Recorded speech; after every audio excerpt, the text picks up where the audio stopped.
Hello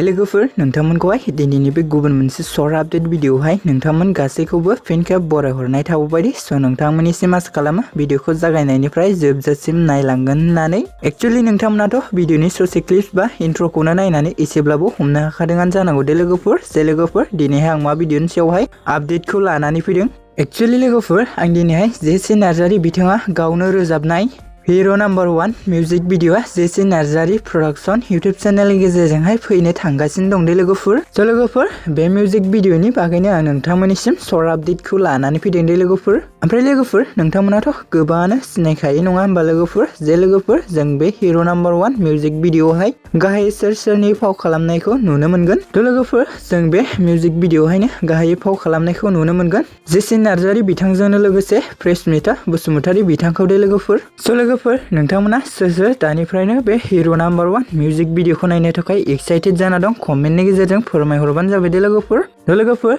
बे हिरो number 1 music भिडिअखौहाय नायनो थाखाय आंबो जोबोद एक्साइटेड जाना दं दे लोगोफोर ओमफ्राय लोगोफोर नोंथांमोना जुदि भिडिअखौ नायनानै मोजां मोनदोंब्ला अन्नानै खनसे लाइक खालामबानो जाबाय दे लोगोफोर आरो लोगोफोर नोंथांमोना बेबायदिनो गोदान भिडिअफोरनि आपडेटखौ मोननो थाखाय चेनेलखौ साबस्क्राइब खालामना खाथियाव थानाय बेलनि आइकनखौबो अल प्रेस खालामना लाबानो जाबाय दे लोगोफोर जाहाथे आंनि गोदान भिडिअफोरा नोंथांमोननिसिम थाबैनो सौहैदो